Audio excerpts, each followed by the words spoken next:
रायगढ़ नाम के गांव में पूनम नाम की एक लड़की रहती थी। उसके पिता एक मजदूर थे जो कि बेहद ही गरीब थे। उन्हें अक्सर पूनम की शादी की चिंता सताती रहती, लेकिन कहते हैं ना कि जन्म, मृत्यु और शादी ये सब तो ऊपर से लिखा हुआ आया होता है। एक रोज उस गांव में सरकारी काम से एक सरकारी अफसर आया। उसने जब खूबसूरत पूनम को देखा तो उस पर मोहित हो बैठा और अपने मन में सोचने लगा, लोग सच्ची कहते हैं, असली खूबसूरती तो गांव में ही होती है।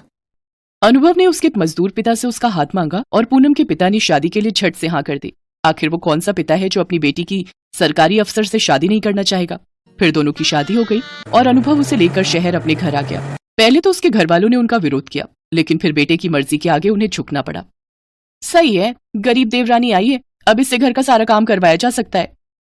गरीब घर की लड़की पूनम शादी कर अमीर ससुराल आ तो गई, लेकिन उसमें और उसकी अमीर जेठानी में काफी अंतर किया जाता था।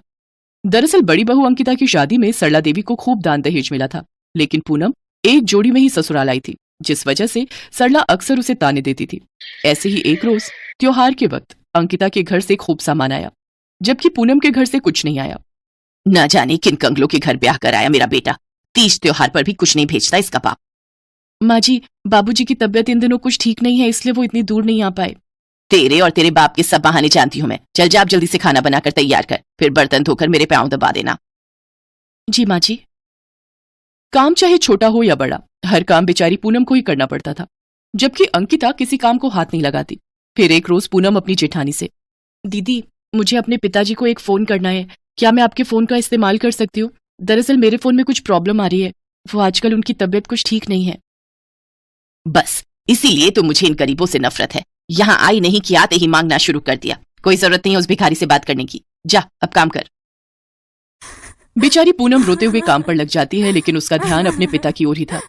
फिर एक रोज उसके गांव से फोन आता है कि उसके पिता की मौत हो गई। बेचारी पूनम बचपन से माँ के बिना रही, तब से उसके पिता ने ही उसका पालन पोषण किया। दरअसल पूनम की माँ का देहांत जल्द ही हो गया था, जिस कारण पूनम अक्सर माँ के प्यार के लिए तरसती रही। वो सोचती थी कि ससुराल जाकर अपनी सास से वो प्यार पाएगी, लेकिन ऐसा हुआ नहीं। सरला देवी अक्सर उसे खरी खोटी सुनाती रहती।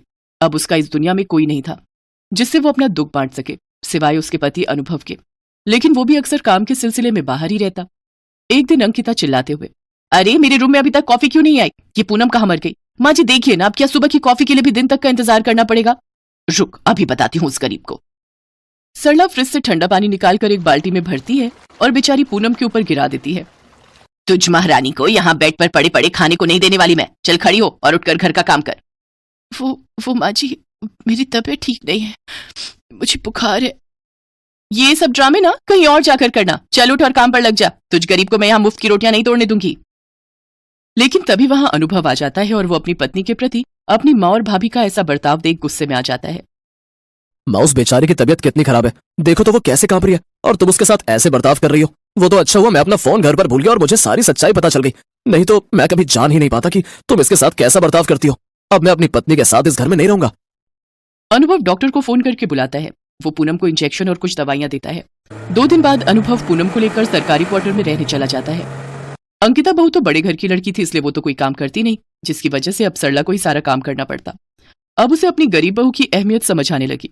एक रोज सरला की तबीयत कुछ ठीक नहीं थी, लेकिन फिर भी वो घर के काम करती रही और सोचने लगी, मेरी छोटी बहू जब से इस घर में आई थी तब से उसने मुझे एक काम नहीं करने दिया, सब कुछ कितने अच्छे से संभाल लिया। और एक अंकिता बहू है जिससे मेरी पड़ी ही नहीं। काम करने के बाद सरला अपने कमरे में बिस्तर पर जाकर लेट गई, जहां उसका बदन बुखार के मारे बुरी तरह तप रहा था। ओफो, पहले एक काम वाली घर से चली गई तो अब ये दूसरी काम वाली यहाँ बिस्तर पर बीमार पड़ गई। बहुत जोरों की भूख लगी है, एक काम करती हूँ, आज बाहर से ही अपने लिए पिज्जा ऑर्डर कर लेती हूँ। अंकिता अपने कमरे में बैठकर आराम से टीवी देखते हुए पिज्जा खा रही होती है, जबकि सरला अपने कमरे में बिस्तर पर पड़ी हुई होती है। तभी पूनम और अनुभव वहां आ जाते हैं। माँ जी, आपको तो कितनी तेज बुखार है, सुनिए जी जल्दी से डॉक्टर को बुलाइए। हाँ, मैं अभी फोन करता हूँ। पूनम तब तक सरला के सर पर पानी की पट्टियां रखती है। कुछ देर बाद डॉक्टर आकर उसे दवाई देता है। फिर पूनम उस दिन वहीं रुककर अपनी सास के लिए खाने में खिचड़ी बनाती है और साथ ही उसके हाथ पांव दबाती और समय समय पर दवाई देती, जबकि बड़ी बहू अंकिता अपने लिए बाहर से खाना ऑर्डर करती और अपने कमरे में आराम करती। सरला को अब अपनी गलती का एहसास हो गया। जिस बहू को मैंने पत्थर समझा वो तो हीरा निकली, और जिसे हीरा समझकर अपने सर का ताज बनाया वो तो असल में पत्थर निकली। पूनम बहू मुझे माफ कर दे, मैंने तेरे साथ बहुत बुरा किया। नहीं माँ जी, आप माफी मत मांगिए, अब आप यहाँ नहीं रहेंगी, आप हमारे साथ चलिए। पूनम और अनुभव सरला को अपने साथ अपने घर ले जाते हैं, जहाँ पूनम उसकी खूब सेवा करती है। कुछ दिनों में अनुभव का प्रमोशन हो जाता है और उसे रहने के लिए एक बहुत बड़ा सरकारी बंगला मिलता है जिसमें खूब नौकर चाकर होते हैं। अब गरीब बहू पूनम आराम से अपने पति की और सास के साथ खुशी खुशी रहने लगी, जबकि बड़ी बहू अंकिता के पति की नौकरी चली गई और उसके पिता का बिजनेस भी डूब गया, जिसके चलते अब उसे गरीबी में रहकर गुजारा करना पड़ा। साथ ही अब घर के सारे कामकाज उसी को करने पड़ रहे थे। शायद इसीलिए कहा जाता है कि कब वक्त का पहिया घूम जाए किसी को नहीं पता।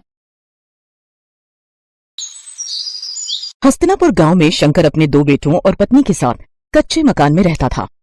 शंकर के घर की हालत कुछ ऐसी थी कि बस 2 वक्त की रोटी का गुजारा ही निकल पाता था।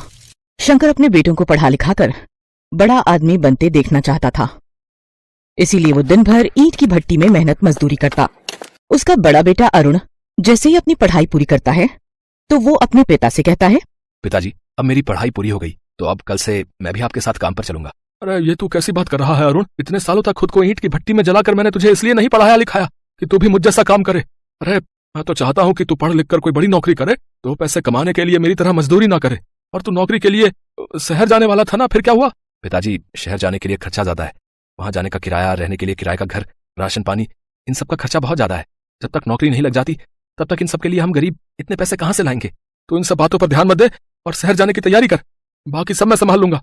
अरुण के शहर जाने के लिए शंकर अपनी थोड़ी सी जमीन को बेच देता है और उन पैसों को अरुण को दे देता है।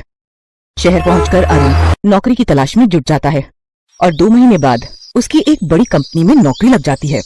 उस कंपनी के मालिक की बेटी रिया वहां की मैनेजर थी। वो एक अमीर और घमंडी लड़की थी। अरुण का लंबा चौड़ा कद और गोरा रंग देखकर रिया उसकी दीवानी हो जाती है। ओहो वाओ, ये तो बिल्कुल मेरे टाइप का है, टॉल एंड हैंडसम। रिया उसके पास जाती है और बोलती है, हाय हैंडसम, न्यू ज्वाइनिंग, एम आई राइट? जी, आज मेरी ज्वाइनिंग है। क्या आप मुझे बता सकती हैं मैनेजर जी का कैबिन कहाँ है? मैं ही इस कंपनी के मैनेजर हूँ और ये कंपनी मेरे डैड की है। लेट्स गो, मैं तुम्हें तुम्हारा काम समझा देती हूँ। कुछ दिनों में दोनों में अच्छी दोस्ती हो जाती है और दोनों एक दूसरे के करीब आ जाते हैं। रिया को अरुण से प्यार हो जाता है। अरुण भी रिया को चाहने लगा था, लेकिन अपनी गरीबी के कारण वो चुप रहा। लेकिन आखिरकार एक रोज रिया अरुण को प्रपोज कर देती है। अरुण, आई लव यू और मैं तुमसे शादी करना चाहती हूँ। रिया, मैं भी तुमसे प्यार करता हूँ, लेकिन मैं एक गरीब हूँ और तुम अमीर खानदान से हो। तुम दोनों के बीच जमीन आसमान का फर्क है। ये सब मुझे नहीं पता, मैं सिर्फ इतना जानती हूँ कि मैं तुमसे प्यार करती हूँ और तुम्हारे साथ गरीबी में भी रह लूंगी। रिया अपने घर वालों से बात करती है, लेकिन रिया के पेरेंट्स इस शादी के खिलाफ थे, जिसके चलते रिया उनसे बगावत करके अरुण से शादी करके उसके घर, उसके गाँव आ जाती है। भैया, ये आप शहर से किसे ले आए हैं? माँ, पिताजी, मुझे माफ कर देना, लेकिन ये आपकी बहू रिया है।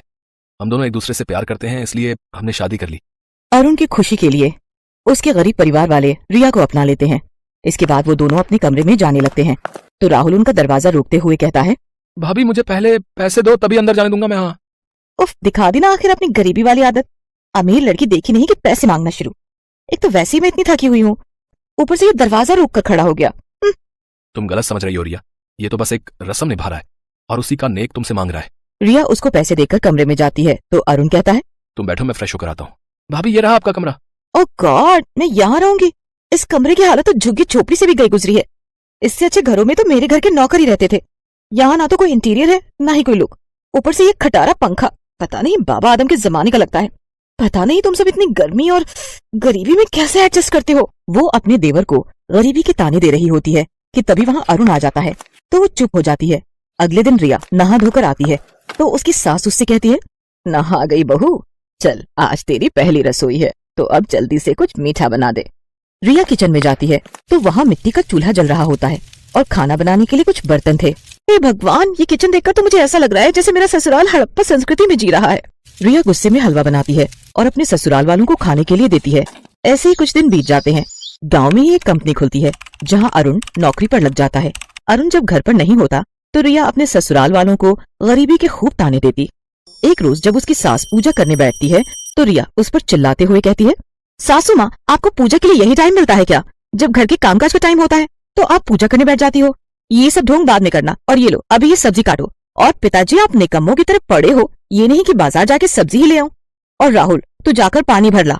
पढ़ने का ड्रामा ना कर, बाद में करियो। जब से आई हूँ तुम सबकी तो ऐश हो गई है। अरुण जब घर पर नहीं होता तो रिया उन सबसे खूब काम लेती और अरुण के आने पर खुद बेचारी बनकर घर के काम करने लगती। कुछ महीनों बाद रिया गर्भवती होती है। ये सब सुनकर सभी घर वाले बहुत खुश होते हैं। उन सबको खुश होता देख रिया उन सबसे कहती है, मैं आप सबसे कुछ कहना चाहती हूँ। मैं नहीं चाहती कि जिस गरीबी में मैं जी रही हूँ उसमें मेरा बच्चा भी जिए, इसलिए मैं अरुण के साथ शहर शिफ्ट हो रही हूँ। मेरे डैड ने हम दोनों को शहर बुलाया है। रिया, तुम मेरे माता पिता से मुझे अलग करना चाहती हो? बचपन से मेहनत करके उन्होंने मुझे पढ़ाया लिखाया, और अब जब उन्हें मेरी जरूरत है तो तुम मुझे उनसे अलग कर रही हो। मैं कहीं नहीं जाऊंगा, तुम्हें जाना है तो जाओ। तो फिर सड़ते रहो तुम यहीं, मैं तो चली। रिया अपना सूटकेस उठाकर जाने लगती है। तभी रिया की सास उससे कहती है, ठहर बहू, अरुण भी तेरे साथ जाएगा। चला जा बेटा, नहीं तो दुनिया वाले कहेंगे कि हमने तेरा घर तोड़ दिया। इसके बाद दोनों शहर आ जाते हैं। शहर आकर रिया की जिंदगी अच्छी खासी कटने लगी, लेकिन अरुण उदास रहने लगा। उसे रह रहकर अपने गरीब परिवार की याद सताने लगी। ऐसे ही समय गुजरा और रिया ने एक बच्चे को जन्म दिया। अरुण, अरुण, मेरा बच्चा कहाँ है? मैंने उसे गोद में नहीं खिलाया। रिलैक्स रिया, हमारा बच्चा अभी यहीं था। हो सकता है कि नर्स ले गई होगी, मैं अभी जाकर पता करता हूँ। कुछ देर बाद नर्स बच्चे को लाकर रिया को देती है। अपने बच्चे को गोद में लेकर रिया बहुत रोती है, जिसके बाद उसे एहसास होता है और वो सोचती है, कुछ देर के लिए भी मैं अपने बच्चे को खुद से दूर बर्दाश्त नहीं कर पाई, तो अरुण के माता पिता उसके बिना कैसे रहते होंगे। तभी अरुण वहां आ जाता है, तो रिया रोते हुए उससे माफी मांगती है और कहती है, अरुण, मुझे माफ कर दो, मुझे अपनी गलती का एहसास हो गया है। अब मुझे मेरे घर, मेरे ससुराल ले चलो अरुण। उसके बाद रिया अपनी बेटी को लेकर ससुराल आती है और सबसे अपने किए की माफी मांगती है। सासू माँ, पिताजी, राहुल, मुझे माफ कर दो, मैं एक अच्छी बहू नहीं बन पाई अपने सुख के लिए। मैंने आपको आपके बेटे से अलग कर दिया, लेकिन माँ बन के मुझे एहसास हुआ कि अपनों से दूर रहने के बाद कैसा लगता है। मेरा बच्चा अब इसी घर में खेलेगा, जहाँ वो अपने दादाजी के कंधों पर बैठकर पूरे गांव में घूमेगा और अपनी दादी से खूब लाड पाएगा और चाचू के साथ खूब खेलेगा। मैं जानती थी बहू कि एक दिन तुझे अपनी गलती का एहसास जरूर होगा। जो भी हुआ उसे हम सब ने भुला दिया और तू भी भूल जा और अपनी जिंदगी की नई शुरुआत कर। इसके बाद रिया अपने ससुराल वालों के साथ बड़े ही प्यार से रहने लगती है और वहाँ के हर तौर तरीके सीख जाती है।